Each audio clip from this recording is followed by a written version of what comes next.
हिंदू धर्म का विशेष महत्व बताया गया है। ध्यान से सुने। खरमास का हिंदू धर्म में विशेष महत्व बताया गया है। खरमास का आरंभ 15 दिसंबर को देर रात हुआ है, लेकिन उदया तिथि के अनुसार 16 दिसंबर से खरमास का आरंभ माना जाएगा। विज्ञान हो या धर्म, पृथ्वी पर सूर्य के बिना जीवन की कल्पना नहीं की जा सकती है। जीवन को सुचारू रूप से चलाने के लिए प्रकृति की सकारात्मक ऊर्जा की आवश्यकता पड़ती है। ऊर्जा के देवता सूर्य दिसंबर माह के मध्य में धनु राशि में प्रवेश करते हैं। सूर्य के धनु राशि में प्रवेश करते ही खरमास प्रारंभ हो जाता है। देखा जाए तो साल में 2 बार खरमास का समय आता है। ज्योतिष शास्त्र के अनुसार जब जब सूर्य बृहस्पति की राशि धनु और मीन में प्रवेश करते हैं, तब तब खरमास लगता है। खरमास को लेकर कई तरह की भ्रांतियां एवं अनेक प्रकार की मान्यताएं जनमानस में प्रचलित हैं। खरमास का संधि विच्छेद करने पर ज्ञात होता है। खर यानी गधा और मास मतलब महीना।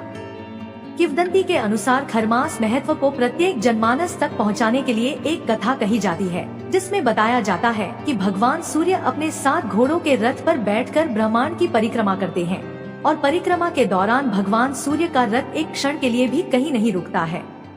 लेकिन संपूर्ण ब्रह्मांड में वर्ष भर दौड़ते दौड़ते सूर्य के 7 घोड़े थक जाते हैं। इसलिए कुछ अंतराल के लिए घोड़ों को विश्राम एवं जल पीने के लिए रथ की भागदौड़ खर को सौंप दी जाती है, जिसके कारण सूर्य के रथ की गति में परिवर्तन आ जाता है।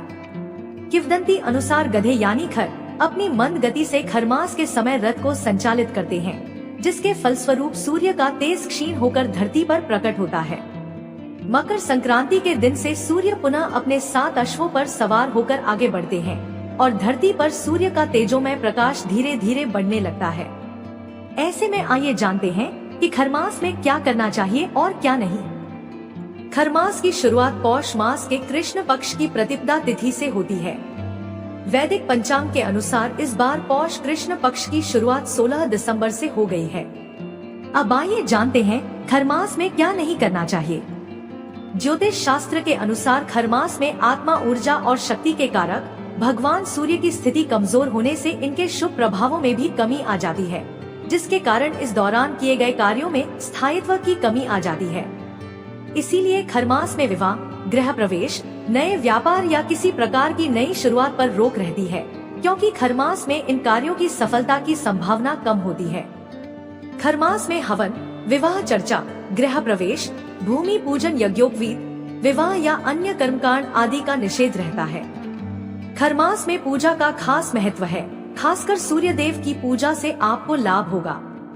रोज सुबह उठकर सूर्य देव को जल चढ़ाएं और सूर्य मंत्र का जाप करें। ऐसा करने से सूर्य देव की कृपा आप पर बनी रहेगी और भाग्य मजबूत होगा। खरमास में भगवान विष्णु की पूजा करने से बहुत लाभ होता है और ग्रहों की स्थिति अच्छी रहती है। खरमास के दौरान भगवान विष्णु को पीले रंग का भोग लगाना चाहिए और उनकी विधिवत पूजा करनी चाहिए।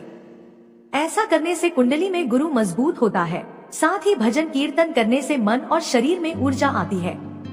हिंदू धर्म में दान पुण्य को बहुत महत्वपूर्ण माना गया है। पौराणिक मान्यता है कि दान पुण्य करने से हमारे अच्छे कर्म बढ़ते हैं और इसका फल हमें मृत्यु के बाद भी मिलता है। खास तौर पर खरमास में जब शुभ काम करने की मनाही होती है, तब दान पुण्य जरूर करना चाहिए। इससे जीवन में सुख समृद्धि आती है। खरमास में मांगलिक कार्य नहीं किए जाते हैं, लेकिन भजन कीर्तन करने का विशेष महत्व है। खरमास में भजन कीर्तन करते हुए भगवान का स्मरण करना चाहिए। इसके अलावा शाम के समय घर के मंदिर में दीपक भी जरूर जलाना चाहिए। खरमास में आप कोई भी नया कार्य या बिजनेस की शुरुआत नहीं करनी चाहिए, न ही कोई नई डील करनी चाहिए। साथ ही यह पूरा महीना निवेश करने के लिए भी उचित नहीं है, क्योंकि खरमास में किए गए निवेश से आपको फायदा होने की बजाय नुकसान हो सकता है। नई जमीन, घर, वाहन, सोने चांदी, रत्न, वस्त्र आदि खरीदने से भी बचना चाहिए। सगाई, शादी ब्याह, गृह प्रवेश, मुंडन, घर खरीदना, जनेऊ पहनना जैसे कार्यों से भी बचना जरूरी है। जो लोग नियम के विरुद्ध जाकर शादी ब्याह करते हैं, उनकी शादीशुदा जिंदगी में परेशानियां शुरू हो सकती हैं। दाम्पत्य जीवन पर नकारात्मक असर पड़ सकता है। ऐसे में बेहतर है कि आप 1 महीना रुककर ही विवाह करें। सर्द मौसम सभी लोगों के लिए एक जैसा नहीं होता। इस मौसम में कई लोगों की चुनौतियां बढ़ जाती हैं। विशेषकर जिन लोगों के पास मौलिक संसाधनों की कमी है, उनका जीवन बहुत कष्टमय होता है। इसलिए खरमास के सर्द दिनों में गरीब, जरूरतमंद और पशु पक्षियों को अन्नदान करना चाहिए। कुछ लोग खरमास के दौरान ही बेटी को अपने घर से विदा करते हैं, लेकिन ऐसा बिल्कुल नहीं करना चाहिए, इससे भी बचना चाहिए। बेटी की विदाई खरमास लगने से पहले या फिर समाप्त होने के बाद ही करें।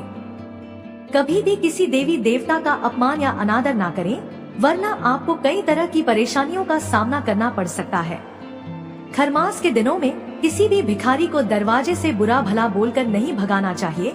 यह आपके और आपके परिवार के लिए अशुभ हो सकता है। मान्यता है कि खरमास के दिनों में तामसिक भोजन करने की मनाही होती है। लहसुन, प्याज, शराब, मांस, मदिरा का सेवन नहीं करना चाहिए। अब आइए जानते हैं खरमास में हमें क्या करना चाहिए।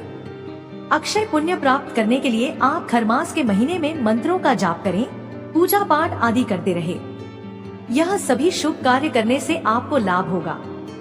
खरमास के दिनों में हर दिन सूर्य देवता की पूजा उपासना जरूर करें। उन्हें जल से अर्घ्य दें और सूर्य मंत्रों का जाप करें। भगवान श्री कृष्ण, भगवान विष्णु जी की भी पूजा करें। भगवान श्री हरि विष्णु जी की पूजा करने से इच्छाओं की पूर्ति होती है। चूँकि इस समय बृहस्पति ग्रह का भी प्रभाव कम होता है, ऐसे में इनकी भी पूजा करें, मंत्रों को जपें। इससे आपके सभी कार्य सफल होंगे। खरमास के दिनों में तुलसी जी की पूजा करनी चाहिए और हर दिन शाम में दीपक भी जलाएं। घर में सुख शांति बनी रहती है। इन दिनों बिस्तर पर सोने की बजाय फर्श पर बिस्तर बिछाकर सोना चाहिए। इतना ही नहीं, इस पूरे महीने प्लेट या थाली की बजाय पत्तल में भोजन करने को शुभ माना गया है। खरमास में दान पुण्य करने का विशेष महत्व माना गया है। ऐसे में यदि आप इस अवधि में गरीबों व जरूरतमंद लोगों को अनाज जैसे गेहूं, चावल आदि का दान करते हैं, तो इससे आपको जीवन में अच्छे परिणाम मिल सकते हैं। इसी के साथ आप खरमास में गर्म कपड़े और कंबल आदि का दान भी कर सकते हैं। खरमास में सूर्य देव की कृपा प्राप्ति के लिए आपको लाल कपड़े, गुड़, मूंगफली, काले चने आदि का दान करना चाहिए। ऐसा करने से साधक की कुंडली में सूर्य की स्थिति मजबूत होती है, जिससे साधक के लिए धन वैभव में वृद्धि के योग बनने लगते हैं।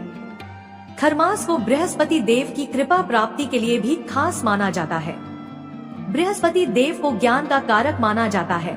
ऐसे में यदि आप भी बृहस्पति देव की कृपा प्राप्त करना चाहते हैं, तो इसके लिए आपको खरमास में पीली रंग की चीजों का दान करना चाहिए। खरमास की अवधि में पीतल या फिर स्टील के बर्तनों का दान करना भी काफी शुभ माना जाता है। इससे साधक को पारिवारिक कलह की स्थिति से छुटकारा मिलता है और जीवन में सुख शांति बनी रहती है। इसी के साथ अगर आपके किसी कार्य में बाधा आ रही है, तो ऐसे में आप केसर का दान कर सकते हैं। खरमास के दौरान प्रतिदिन आदित्य हृदय स्तोत्र का पाठ विशेष फलदायी रहता है। खरमास में रोजमर्रा की खरीदारी, दैनिक पूजा पाठ सहित अनिष्ट ग्रहों की शांति निर्विघ्नता पूर्ण संपन्न की जा सकती है। खरमास के दौरान पूजा पाठ करने से कई गुना अधिक शुभ फलों की प्राप्ति होती है। खरमास में ओम नमो भगवते वासुदेवाय नमः मंत्र का जाप करना चाहिए। खरमास के दौरान भगवान विष्णु की पूजा करने से मनोवांछित फलों की प्राप्ति होती है। इसके अलावा खरमास में सूर्य देव की उपासना भी शुभदायक होता है। पौराणिक कहानियों के अनुसार सूर्य देव पृथ्वी पर जीवन के दाता माने जाते हैं। सूर्य के ताप के बिना जीवन संभव नहीं है। सूर्य से प्रकृति जुड़ी हुई है। सूर्य जब बृहस्पति की राशियों में प्रवेश करते हैं, तो उनका तेज कम हो जाता है। सूर्य का तेज कम होना मांगलिक कार्यों के लिए उत्तम नहीं माना जाता है। इसलिए इस दौरान लोग मांगलिक कार्य नहीं करते हैं। ज्योतिष शास्त्र के अनुसार सूर्य ग्रहों के राजा हैं और पिता पक्ष का प्रतिनिधित्व करते हैं। इसलिए खरमास लगने पर सूर्य का तेज कम होने को सौर परिवार के एक मुख्य व्यक्ति की स्थिति के समान माना जाता है और विवाह सहित कोई भी मांगलिक कार्य नहीं किए जाते। नोट, उम्मीद है आप सभी को वीडियो पसंद आई हो, तो चैनल को सब्सक्राइब और वीडियो को लाइक जरूर करें। मिलते हैं एक नई वीडियो में, तब तक के लिए जय श्री कृष्णा।